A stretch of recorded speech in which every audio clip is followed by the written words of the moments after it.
வணக்கம் ஃப்ரெண்ட்ஸ். மட்டனை சாப்பிட்டு மட்டையாக வேண்டிய நாள்ல எவ்வளோ கஷ்டப்பட்டாச்சு இன்னைக்கு அப்சர்வேஷன் எழுதி முடிக்கிறோம்னு நினைச்சிட்டு இருந்தனே தவிர கடைசி வரைக்கும் எழுதல.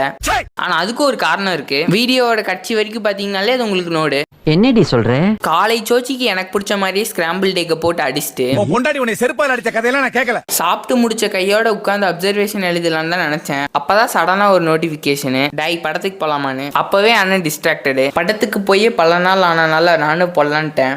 படப்படன்னு கிளம்பி போய் தியேட்டர்ல உட்காந்தாச்சு. படத்தோட ஃபர்ஸ்ட் ஹாஃப் என்னதான் இருந்தாலும் செகண்ட் ஹாஃப் சூப்பரா இருந்துச்சு. அப்புறம் உச்சி வெயில் பழக்கவே வீட்டுக்கு செதறல்ச்சு. என்னடா தனியா ஸ்மைல போட்டுட்டு இருக்கிறேன்னு நினைக்காதீங்க. நம்ம சைட்லயே ஒருத்தர் நின்றுட்டு இருந்தான். வீடியோக்குள்ள வாடானா வரமாட்டேங்கிறான். சரி நான் கூட டாக்கிங்ஸ் போட்டுட்டே மதிய சோச்சியை செஞ்சு முடிச்சிட்டேன். இதுல என்ன கஷ்டம்னா நாக்கு நாட்டியமாட நான்வெஜ் சாப்பிடாம சோகமான சோயாவை செஞ்சது தான். அது அப்படியே சுடன்னு வயிற்றுல தள்ளிட்டு பிறகு ஒரு பெத்த கேப்புக்கு அப்புறமா ஒரு மனமாய்க்கும் டீ. இன்னைக்குதான் ஐ நோட்டீஸ் ஒன் திங்.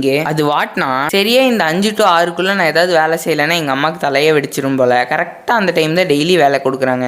வர ஏனையத்துல நம்ம போன் அதிகமா தற்கொலையில ஈடுபடுது. பொதுவா சீட் மீலுக்கு எல்லாரும் பிரியாணி பர்கர் பீஸான்னு அடிப்பாங்க. ஆனா நான் பஞ்சாமிரதத்தையே சீட்டா சாப்பிட்றேன். ஜிம்முக்கு போலியான்னு கேட்டிங்கன்னா இன்னைக்கு நம்மளுக்கு ரெஸ்ட் டே. அப்புறம் கடைசியா ஒரு வெயிட் செக்கினை போட்டு நேரங்காலமா தூங்கலான்னு நாளுக்கு பை பை சொல்லியாச்சு.